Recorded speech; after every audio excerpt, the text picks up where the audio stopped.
ये हमारे ईयर, फिर वेजेस की बात कर रहे हैं। वेजेस है 1150, फिर 1250, 1320, 1400, 1300, 1320, 1500, 1700। अब मैं 4 साल का मूविंग एवरेज निकाल रहा हूँ, 4 year moving average. We are finding 4 year moving average. हम 4 साल का मूविंग एवरेज निकाल रहे हैं।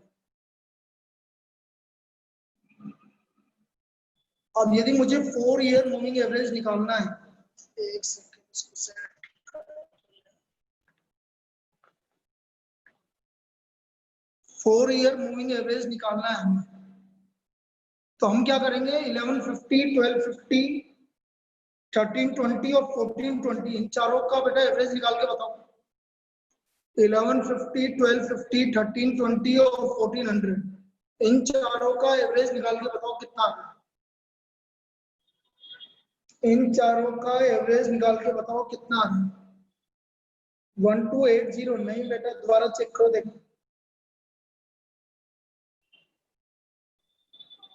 1280 यार है, सही है। 5 5 120। अच्छा,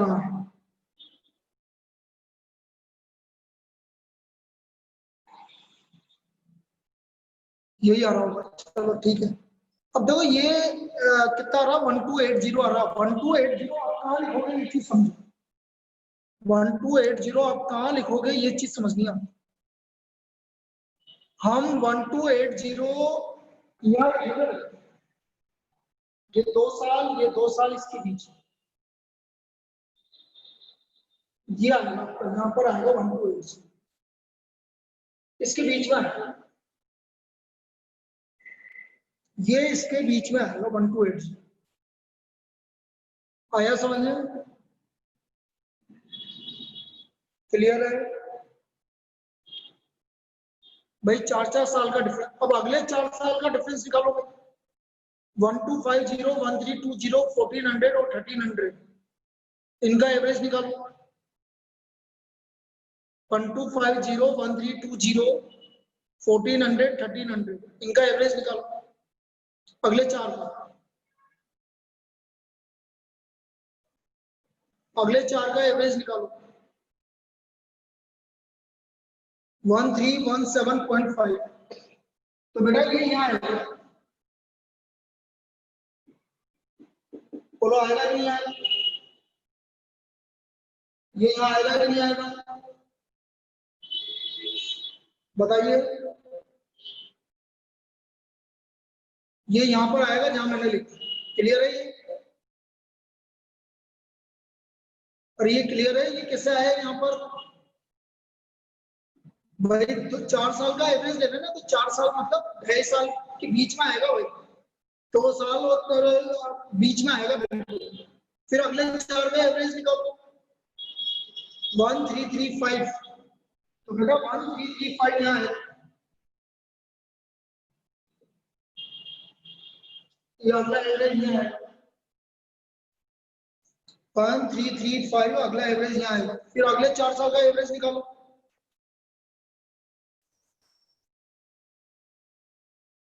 अगले 4 साल का एवरेज निकालो। 1380, तो 1380 यहाँ आएगा। फिर अगले 4 साल का निकालो। अगले 4 साल का निकालो।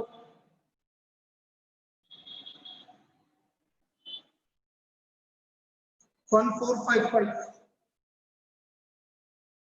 और लास्ट 4 साल का निकालो। लास्ट 4 साल का निकालो।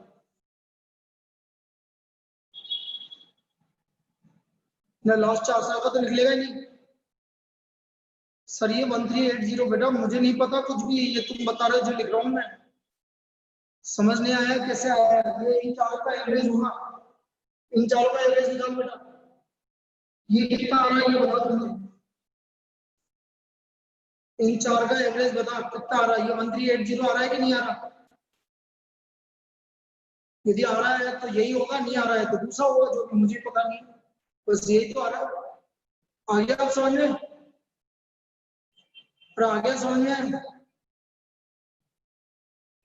नीचे क्यों आएगा बेटा?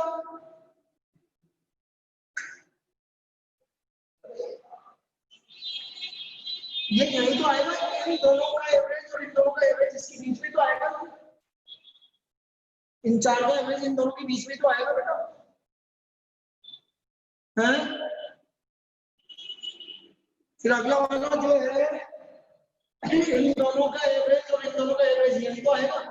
कितना बताया था ये कितना बताया था, कितना बताया था ये?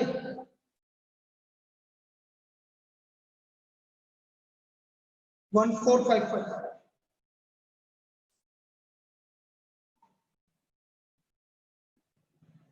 बस दिस इज कॉल्ड, ये आपका इवन नंबर एवरेज की बात करिए। इस तरह से हम 4 ईयर मूविंग एवरेज निकालेंगे। ये हमने निकाला है 4 ईयर मूविंग एवरेज और इसको प्लॉट कर देंगे तो आपका प्रेडिक्शन आ जाएगा, जो कि प्रेडिक्शन ये हमारा 4 ईयर मूविंग एवरेज है। This is 4 year moving average. Clear है? क्लियर है?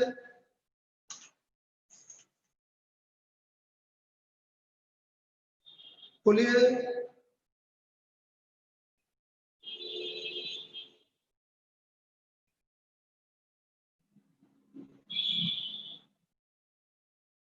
ये हमारा 4 ईयर मूविंग एवरेज। तो ये कहलाता है बेटा मूविंग एवरेज। इस तरह से मूविंग एवरेज निकालेंगे। इसी तरह हम 5 ईयर मूविंग एवरेज भी निकाल सकते हैं, 6 ईयर भी निकाल सकते हैं, ठीक है। लेकिन हमें बस ये समझना है कि हमें रखना क्या है। जब इवन ईयर मूविंग एवरेज निकालते हैं तब हम बीच में रखते हैं बेटा, और जब ऑड ईयर निकालेंगे तो बिल्कुल बीच में आएगा। सपोज यदि ये 3 ईयर होता है या 5 ईयर होता है, सपोज ये 5 ईयर होता है, तो 5 ईयर में क्या होता है बेटा, इन पांचों का एवरेज किसका आता है, इसके बीच में आता है, यहाँ 1320 के सामने आता है यदि 5 ईयर मूविंग एवरेज होता है। लेकिन इवन ईयर मूविंग एवरेज है इसलिए बीच में है। मेरी बात समझ में आ गई? ये 4 ईयर मूविंग एवरेज बीच में क्यों आ रहा है? ओल्ड ईयर होगा तो फिर ईयर के सामने है, ठीक है। तो ये कहलाता है बेटा moving average. This is called moving average method. चलिए last method, least square method. Last method least square method.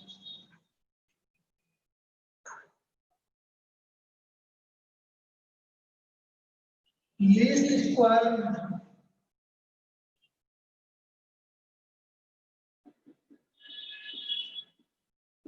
तो वापस से मैं रिपीट कर रहा हूँ, वही हमारा secular trend. Secular trend find out करने के हमारे 4 मेथड थे। पहला था graphical free and curve method, दूसरा था सेमी एवरेज, तीसरा था मूविंग एवरेज, और फोर्थ हमारा कौन सा है, लीस्ट स्क्वायर। ठीक है। अब ये लीस्ट स्क्वायर मेथड बता तो देता हूँ, अगेन यहाँ पर से भी कुछ नहीं पूछा जाएगा। जरूर इसके ए और बी की वैल्यू पूछी जा सकती है, इसमें कोई दिक्कत नहीं, लेकिन कैसे फाइंड आउट करेंगे वो देखते हैं। किस तरह से फाइंड आउट करेंगे ये देखते हैं। भाई आपको याद करो, रिग्रेशन कोएफिशिएंट हमने लिखा था y equal to a plus b, लिखा था y equal to a plus bx, लिखा था। अब मैं क्या करता हूँ इसमें सिग्मा लगा देता हूँ, समेशन कर देता हूँ, समेशन 1, यहाँ 1 है तो 1 का समेशन 1 होता है n, b से समेशन x। ये हमारी फर्स्ट क्वेश्चन। 1 का समेशन n होता है बेटा, 1 को मैं n टाइम ऐड करता जाऊंगा तो हमें n मिलेगा। 1 को मैं यदि n टाइम ऐड करता जाऊंगा तो मुझे n मिलेगा। तो समेशन y a 1 का समेशन n होता है प्लस b समेशन x। इसमें कोई दिक्कत? जो भी ये मैंने फर्स्ट इक्वेशन लिखी है इसमें लिखने में कोई दिक्कत है किसी को? बेटा सब 1 की जगह n लिखा है मैंने, क्योंकि 1 को मैं n टाइम ऐड करूंगा तो n आएगा बेटा। 1 + 1 + 1 up to n time is equal to n, इसलिए n लिखा है। अच्छा मैं समेशन एक्स से मल्टीप्लाई कर देता हूँ, इसको मैं समेशन एक्स से मल्टीप्लाई कर देता हूँ। ये आ गया summation X Y, A summation X plus B summation X square, B summation X. Clear? Clear? अब मैं एक बार समेशन एक्स को जीरो करता हूँ, यदि मैं summation X equal to zero, यदि हमारा समेशन एक्स जीरो है तो ए का वैल्यू आ गया सिग्मा वाई अपॉन ए। हमारा जो पहला कोएफिशिएंट है ए, भाई मुझे ए और बी निकालना है, तो जैसे समेशन एक्स जीरो किया तो हमारा ए का वैल्यू आ गया समेशन वाई अपॉन ए। इसमें कोई डाउट? और इसमें समेशन एक्स को जीरो किया तो हमारा बी का वैल्यू आ गया summation X Y upon summation X square. This is the method to find out these coefficient. ये किसी भी लीस्ट स्क्वायर मेथड में ए और बी की वैल्यू निकालने का तरीका।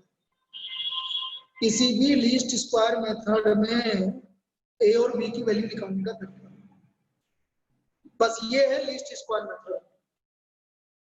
इसको लीस्ट स्क्वायर मेथड बोलते हैं। मैं दोबारा वापस से रिपीट कर देता हूं क्योंकि आपको ये समझना जरूरी है कि हम ए और बी की वैल्यू कैसे निकालें। फिर मैं एक क्वेश्चन करवा के बता देता हूं, लेकिन मतलब नहीं है, लेकिन फिर भी मैं बता दूं, ठीक है? देखो ए और बी की वैल्यू निकालना सबसे इंपॉर्टेंट पार्ट है। देखो दोबारा से देखो, हमने बोला y equal to A plus B X, y equal to A plus B x.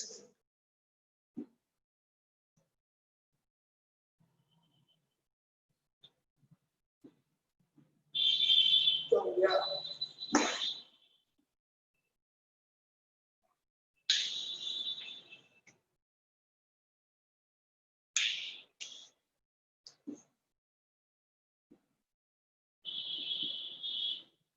रुको रुको,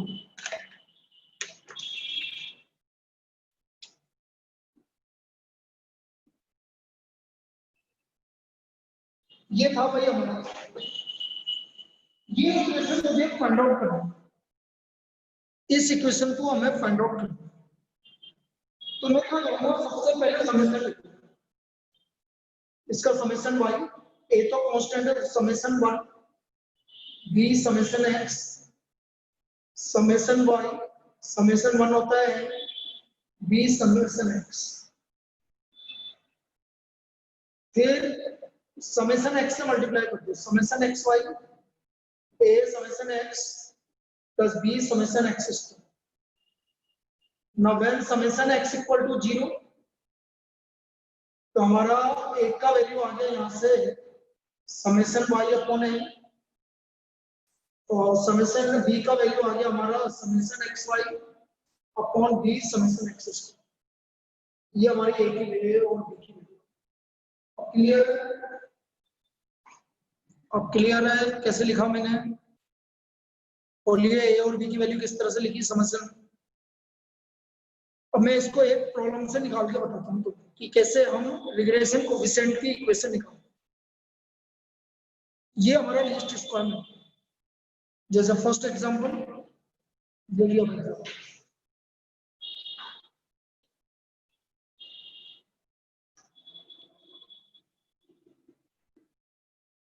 ये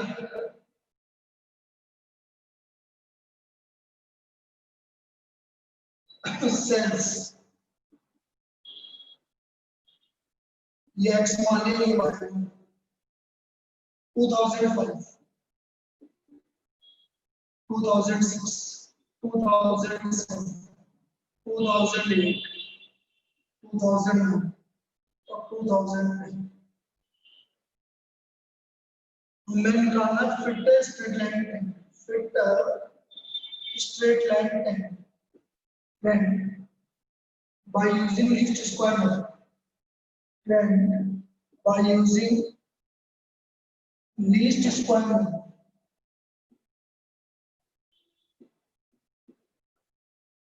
and find the sales in 2012। हमें 2012 का सेल्स निकालना, 2007 का सेल्स निकालना। अब हमारे पास ईयर हो गया, ईयर को मैंने एक्स मान लिया और सेल्स वाई हो गया। अब देखो ये समझे डिफरेंस है, तो मैं इन दोनों का मिड वैल्यू ले लूंगा क्योंकि ये इवन नंबर है, इन दोनों का मिड वैल्यू ले लिया तो डेविएशन फ्रॉम 2007. अब देखना minus 2.5 minus 1.5 point minus 0.5 0.5 1.5 2.5। Sales आपको गिवन है 70 80 96 और 100 95 100। ये क्लियर है, ये क्लियर है। अब क्योंकि ये डेसिमल में आ रहा है, मैं इसको x मानूंगा, इसको ही x मानूंगा। ये डेसिमल में आ रहा है तो मैं इसको 2x ले लूंगा, कोई फर्क नहीं पड़ता। -5 कैलकुलेशन इजी हो जाएगी। -1 1 3 5 ये हमारा समेशन, ये आपका x है, ये पूरा आपका x है, उससे कोई फर्क नहीं पड़ता, ये हमारा x है। डेविएशन कैसे लिखा बेटा? 2007 और 2008 का मीन कितना हो गया? बोलते चलो जिसने पूछा है बेटा। 2007 बीच में 2 ईयर आ रहे हैं ना, इवन नंबर ऑफ ईयर, तो मैंने 2007 और 2008 का मिड वैल्यू ले लिया। 2007.5 को 2005 से डिवाइड करो बेटा, कितना आ रहा है? बोलो भाई, किसने पूछा था?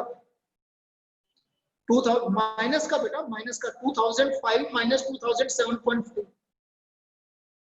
फिर 2006 माइनस 2007.5 आ गया। आप समझ आ गया? और फिर डबल कर दिया ताकि वैल्यू अच्छी आ जाए। नहीं करोगे तो भी चलेगा, लेकिन आपका कैलकुलेशन इजी हो जाए इसलिए डबल कर दिया। अब मैं इसको x मान रहा हूं।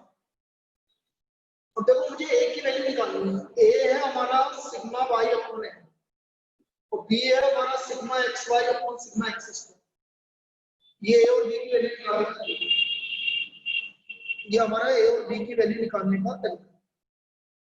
तो मैं समेशन में ये x है भैया, x² 25 9 1 1 9 24 xy 17 to -5 -350 -240 -96 100 95 into 3 195 नहीं 285 और 140 into 5 570।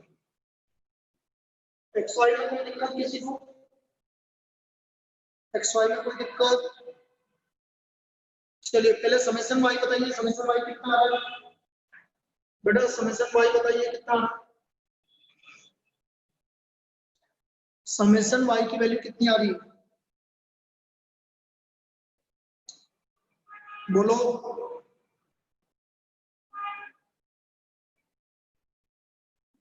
555 बिल्कुल सही है। 555 बेटा, आंसर 555। अच्छा, समेशन x² कितना आ रहा है?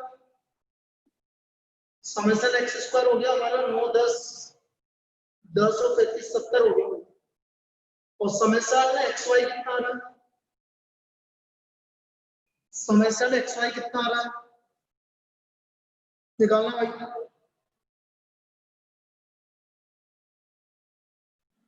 बेटा कैलकुलेशन कहीं भी पूछी जाएगी, ये सिर्फ a और b की वैल्यू कैसे निकालता हूं वो देख लेना बस, और इक्वेशन से कैसे निकालेंगे बस।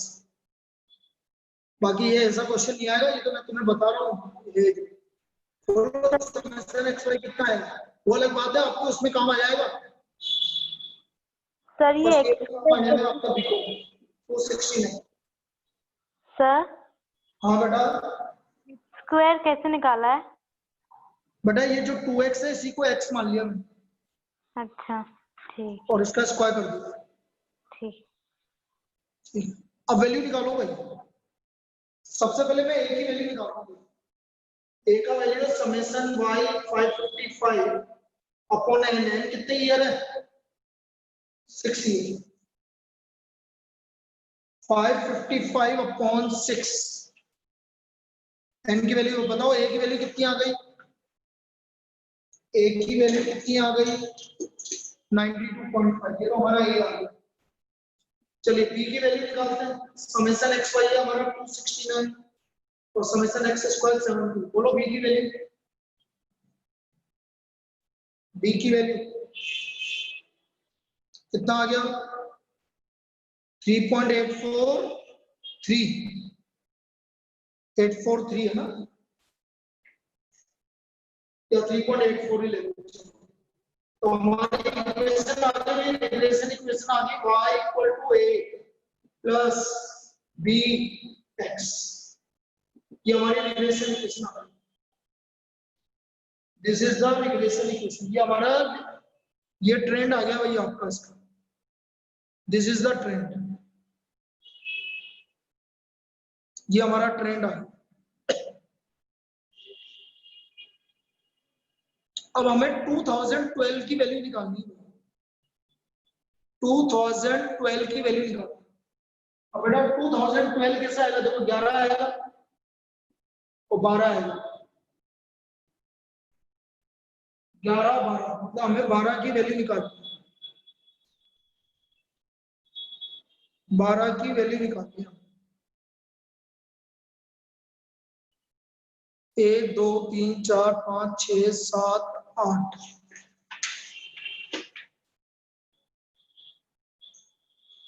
x का वैल्यू कितना होगा?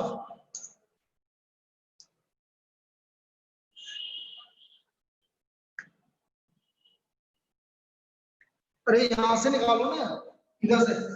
ये 5 था, ये 7 था, ये 9 था, तो x का वैल्यू कितना होगा? 12 के लिए।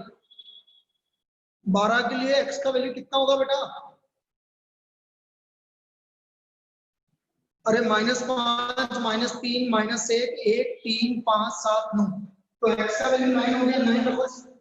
तो in 2012 sales y equal to 92.5 plus 3.84 into 9। कितना आ रहा भाई सेल? कितना सेल्स आ रहा है? 3.84 इंटू 9। निकाल के बताओ कितना सेल्स आ रहा है total? 127.06। This is the total. आया समझ में? आया? नहीं आते, नहीं आते। लेकिन ए और बी की वैल्यू क्या है वो निकालना आना चाहिए आपको। आपको क्या याद रखना, मैं दोबारा से वापस से बता देता हूँ। आपको सिर्फ ये याद रखना है, लीस्ट स्क्वायर मेथड में, लीस्ट स्क्वायर मेथड में ये y equal to a plus B X sigma y equal to a n plus b sigma x, और दूसरा sigma X Y equal to a sigma x plus b sigma x square, when sigma x equal to 0। तो a का value आ गया sigma y upon n। एक तो ये याद रखना और एक ये याद रखना, b sigma x y upon sigma x। ये जितना लिखा है ये याद रखना बस। ये आपको ये याद रखना, लीस्ट स्क्वायर मेथड में ये याद रखना है जो मैंने लिखा। क्या याद हो गया सबको? ये बेटा ये याद हो गया? This is least square method. Clear?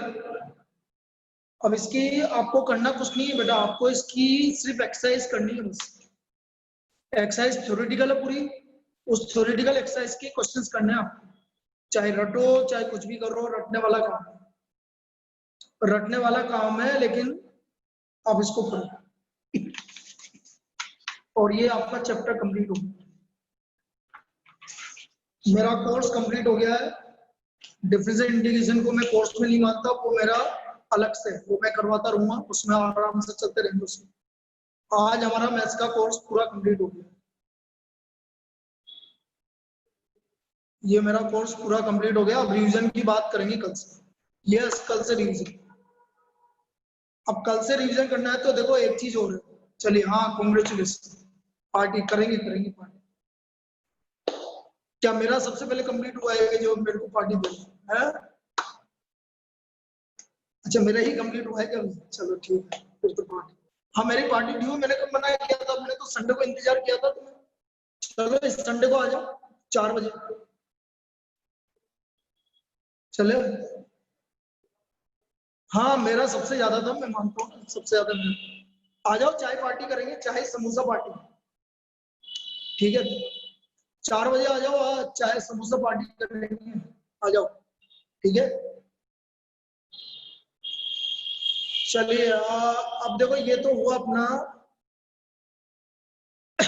ये तो हो गया। अब तुम सही ये बात बताओ मुझे कि इंडेक्स नंबर कर लिया है कि नहीं कर रहा अभी तक? टेस्ट के डाउट बेटा, टेस्ट के मेरे पास कुछ भी नहीं है। मैं यहाँ पर आ गया। अब टेस्ट के डाउट कल ही पूछना, क्योंकि मैं अभी ये जेरोक्स निकलवा के ले जाऊंगा, और फोन भी मेरे पास एक डबल नहीं है, फिर दिक्कत आएगी उसमें। इंडेक्स नंबर के डाउट बोलो ना, इंडेक्स नंबर के डाउट करे कि नहीं करे अभी ये बताओ। जिसने कर लिया वो पूछ लो। किसी ने किया है इंडेक्स नंबर? नहीं किया? Very good. जितने किए उसमें से, हाँ, जितने किए उसमें से पूछ लो। ठीक है, कुछ तो करे। अरे क्यों जल्दी छोड़े, कुछ तो कर लो। बोल बेटा।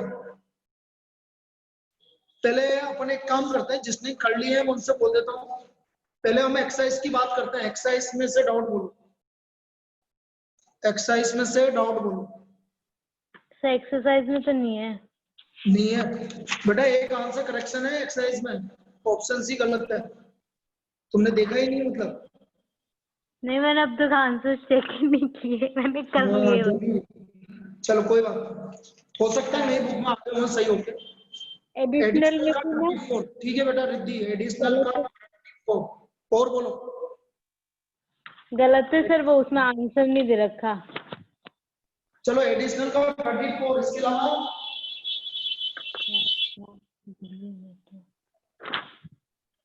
चलिए मैं एक मिनट के लिए एडिशनल का 34, एडिशनल के पूछ लो।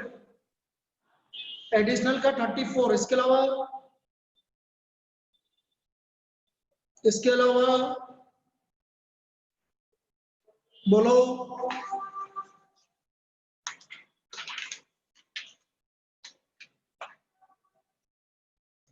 अरे यार, ये 34 में तो दिक्कत है, इसका भी आंसर अजीब सा ही है।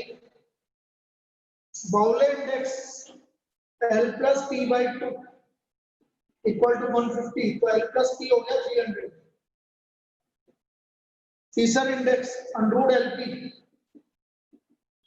149.95, तो LP हो गया आपका। बोलो LP कितना हुआ?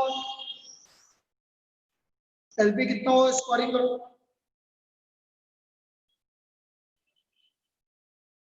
LP कितना हो गया, स्क्वायरिंग करो। ये फीसर इंडेक्स है, 149.95 का स्क्वायर करना 22485। डेसिमल में कुछ भी नहीं आ रहा। चलिए, अब देखो यहाँ पर एक्चुअल में जो इसने आंसर दे रखा, मुझे जितना याद आ रहा है, उसने ऐसे लिख रखा P माइनस एल का होल स्क्वायर, तो P प्लस एल का होल स्क्वायर माइनस 4P। तो ये आ गया आपका P प्लस एल हो गया आपका 90000 माइनस 22485। निकालना कितना आ रहा है, इसको फाइंड आउट करना कितना आ रहा है, निकालना। ये फॉर्मूला हो गया भाई, P माइनस एल का whole square equal to P plus L का होल स्क्वायर माइनस 4P है। सब्ट्रैक्ट करके बताना कितना आ रहा है। 67515 स्क्वायर रूट ले बेटा, स्क्वायर रूट ले।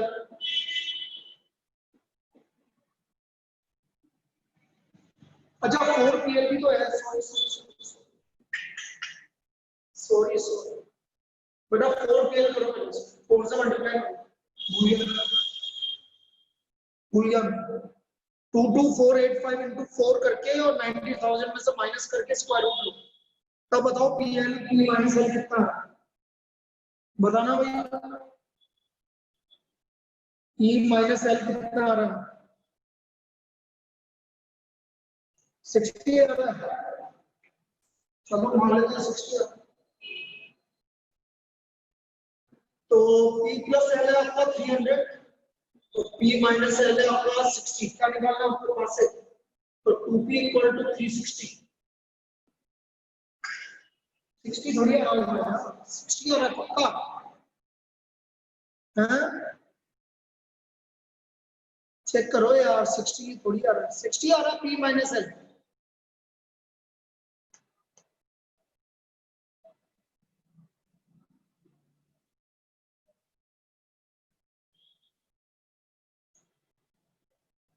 तो 180 तो नहीं गिवन है, 180 नहीं गिवन है, तो फिर इसको L माइनस 3 मानना है।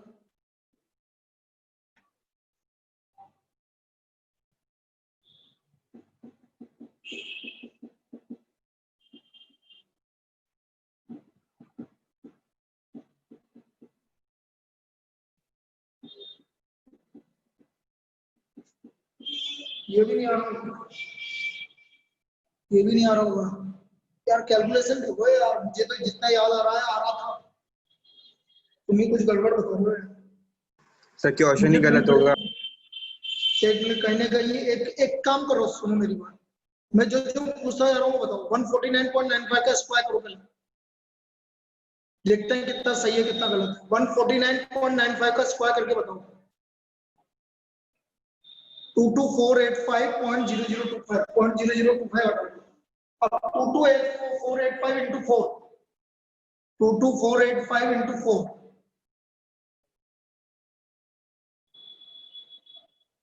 22485 into 4, 89940 सही आ रहा है, 60 आ रहा है, तो 60। अरे यार मैं जब भी बोलूंगी क्या गलत हो रहा है, P minus L is equal to root 60, क्या कर रहे हो यार, जब भी तो मैं बोल रहा हूँ क्या कर रहे हो तुम, स्क्वायर रूट तो लिया ही नहीं है 60 का, मैं तो स्क्वायर P माइनस L की बात कर रहा हूँ। रूट 60 बताओ बेटा 7.75, इसलिए तो मुझे याद था, मैंने क्या आ रहा था answer, P plus L, P minus L 7.75, तो 2P इक्वल टू 307.75, तो P आ गया 1, P कितना आ गया,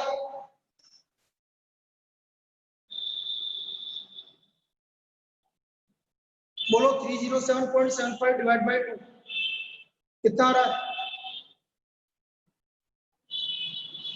154। आंसर क्या दे रखा है, आंसर क्या दे रखा है, 34 का यही है, 158 है, मैं कुछ भी नहीं कर सकता।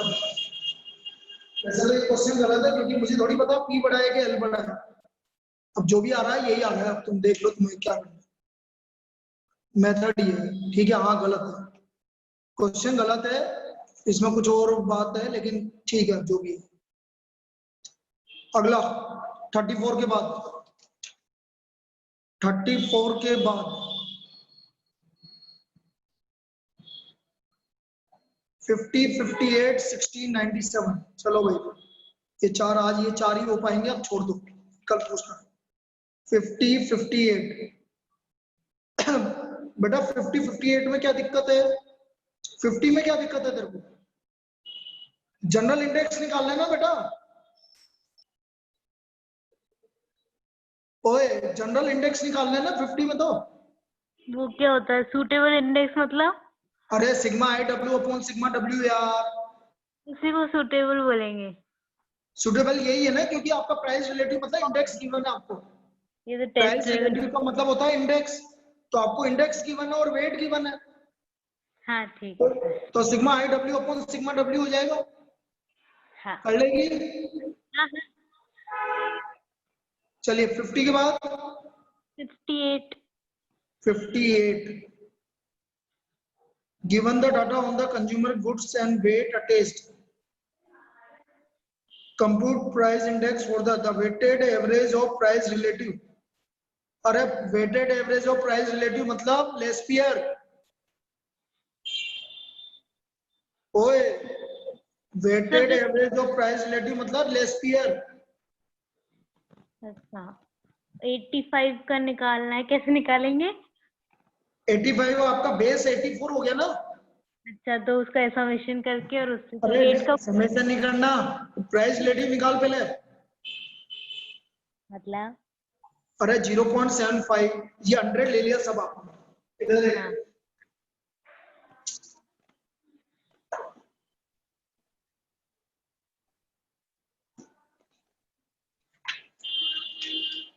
1984 हो गया तेरा पीजी, 1985 हो गया तेरा P1 और ये हो गया आपका Q0। ठीक है 0.50 0.60 2 1.80 8 0.75 0.75 2.40 2.10 10 और वेट है आपका 25481। अब आपको क्या करना है, इधर sigma P1 upon P0 into P0 Q0 upon sigma P0 ये निकालना। तो आप क्या करोगे, पहले इसको इससे डिवाइड करेंगे, कर इसको इससे डिवाइड, कितना आ रहा है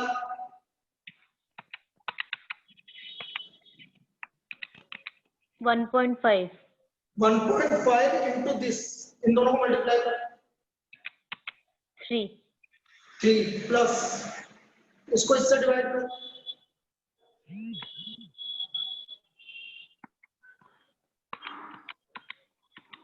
1.25 multiply by 5 6.25। अरे 0.60 नहीं किया गया। अरे इन दोनों को मल्टीप्लाई करके इसका डिवाइड, पहले इन दोनों का डिवाइड क्या देना, 1 पॉइंट कितना आया बोल। यही आ रहा है 6.25 ही आ रहा है मेरा तो। सब मिला दिया ना ये करने पे पक्का है ना। हाँ चलो 2.4 डिवाइड बाय 2 1.2 और इनटू 9.6। चलो आगे बोल, इन दोनों को डिवाइड करने पर और मल्टीप्लाई कर 2.1 डिवाइड बाय 1.8 मल्टीप्लाई बाय 8 9.33। अरे मल्टीप्लाई बाय 8 ही क्यों कर रही है, यही तो मैं गलत बोल रहा हूँ तेरे से, तेरे को यही तो चीजें समझ नहीं रही। हाँ ठीक है तू तो एक काम कर, तू छोड़ ये भी मत कर, तू तो ये लगा दे। अच्छा P0 Q0 करना था। हाँ ये निकाल दे, ये तो तू डायरेक्ट ये निकाल, बस मस्त रहे, ये निकाल दे। तू तो लेस्पियर निकाल, वो क्यों करे, वो तो बात बराबर ही है, लेस्पियर निकाल दो। आगे अब तो मुझे, अब मैं कर लूंगी। हाँ ठीक है 58 के बाद कौन सा था 58 के बाद 60 1970 index with base 1965 1970 with base 1965 ये 100 है तो ये 200 हो गया and 1965 with base 1960 ये आ गया। तो अब ये बोल रहा है कि 1970 ऑन बेस 1960। अब देखना इधर समझना,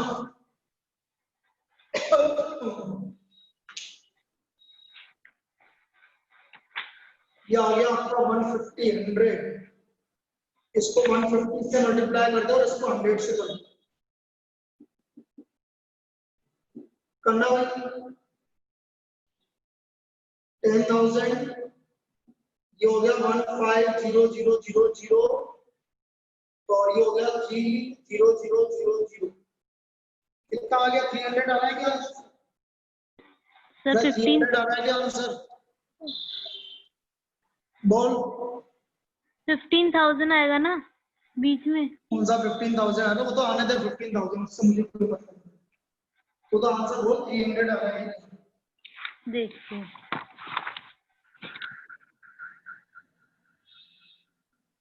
ये हाँ 300 क्या है? 300 ही आ रहा है। हाँ तो ये रहा ना बेटा, ये हो गया ना, इसकी रेस्पेक्ट नहीं है, बीच वाले को सेम बना देना। ठीक है।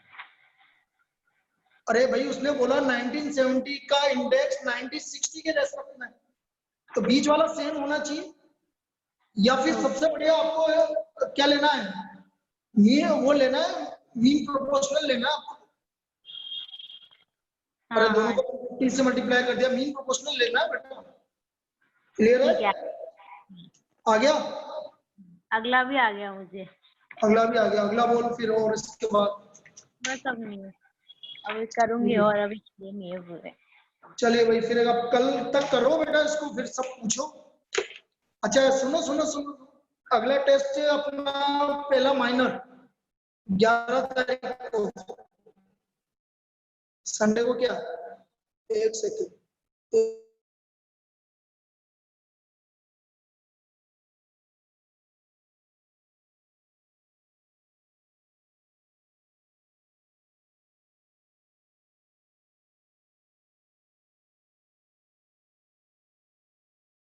मुझे कभी भी कोई दिक्कत नहीं रहती, मैं तो हमेशा पार्टी देने में वो तैयार रहता हूँ। अच्छा मैं क्या बोल रहा हूँ, अगले अगले टेस्ट का सिलेबस बताओ।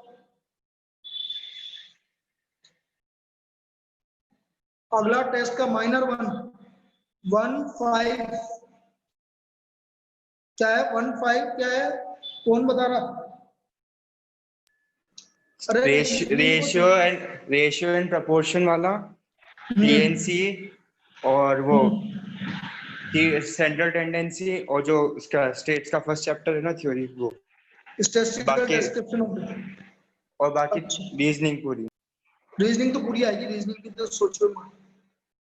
तो अपने पास है मंडे, ट्यूसडे है, मंडे को है टेस्ट है ना, संडे, संडे को थोड़ी है यार, 11 को तो संडे ही है सर। 11 को संडे। हाँ सर। तो इसको आगे खिसका दे थोड़ा सा, अब तो 10 दिन का ब्रेक मिल गया हमको यार। हाँ सर, मैं 21 को चाहता रख लेते हैं। हूँ, मैं चाहता हूँ कि इसको पूरा रिवाइज करवा दूंगा तुम्हें, हाँ सर, 21 रख लेते हैं। है ना? तो 11 है ना, तुम्हारा 13 को कोई एग्जाम है क्या, बाकी हाँ, सब्जेक्ट का? अकाउंट्स का है, अकाउंट्स का। अरे यार फिर, 14 को आपका मैथ्स का वापस, और फिर 16 को अरे अकाउंट्स का वापस। तो फिर एक काम करो, ये एक आगे खिसका देते हैं, 14 को रख देते हैं आगे, एक टेस्ट आगे खिसका देते हैं। अगला टेस्ट 14 को रख लेते हैं अपन, पहला माइनर। भाई अब मेरे को क्या 10 दिन का गैप मिल गया ना, तो मैं चाहता हूँ कि देखो यार, मैं ये चाहता हूँ कि आप तैयारी करके पेपर दो, तो मैं ये आपके सारे मैं रिवाइज करवा दूंगा सारी चीजें, ठीक है ना? भाई रीजनिंग में रिवाइज नहीं करवाऊंगा, रीजनिंग में रिवाइज नहीं करवाऊंगा, स्टैटिस्टिकल डिस्क्रिप्शन ऑफ डाटा में रिवाइज नहीं करूंगा। सुन लो पहले, स्टैटिस्टिकल डिस्क्रिप्शन ऑफ डाटा में रिवाइज नहीं करवाऊंगा, रीजनिंग में रिवाइज नहीं करूंगा। मैं रिवीजन कराऊंगा चैप्टर नंबर 1, परम्यूटेशन कॉम्बिनेशन, और आपका सेंट्रल टेंडेंसी, ये 3 चैप्टर रिवाइज करवाऊंगा मैं। तो कल हमारा ये रिवीजन चालू है, ठीक है ना? भाई मॉर्निंग वाली क्लास में तो आपका डिफरेंशियल इंटीग्रेशन चलेगा ही सही, मॉर्निंग वाली क्लास में तो डिफरेंशियल इंटीग्रेशन चलेगा ही सही। कल सेंट्रल टेंडेंसी पहले, क्योंकि 12 क्वेश्चन आएंगे, उसमें से पहले सेंट्रल टेंडेंसी, पहले सेंट्रल टेंडेंसी 12 क्वेश्चन आएंगे उसमें से। फिर संडे को जो 2 घंटे की क्लास है 4 से 6, उसमें चैप्टर नंबर 1। संडे को जो 2 घंटे की क्लास है, माइनर 1 घंटे का, 50 क्वेश्चन। हाँ तो डाउट है तो क्लियर करो ना बेटा, कहाँ दिक्कत आ रही है? क्लियर करो ना, अपने इसलिए बैठो मैंने, उसमें क्या बात है? संडे है, मंडे है, ट्यूसडे है, अभी तो मैंने इतना टाइम दे दिया ना इस टेस्ट में, तो तुम्हें उसमें क्या दिक्कत है? पूछो, जितना डाउट है उतना पूछो, कहाँ दिक्कत आ रही है? और ज्यादा भी होगा तो एक डाउट क्लास ऑफलाइन रख लेंगे, मेरे को कोई दिक्कत नहीं बेटा, ऑफलाइन डाउट क्लास रख लेंगे रोजीना, जिसको आना है आओ, मुझे कहीं पे भी कोई प्रॉब्लम नहीं है। ऑफलाइन डाउट क्लास रख लेंगे, जिसको आना है आओ। ठीक है, चलो ठीक ठीक, चलिए ओके, कल मिलते हैं।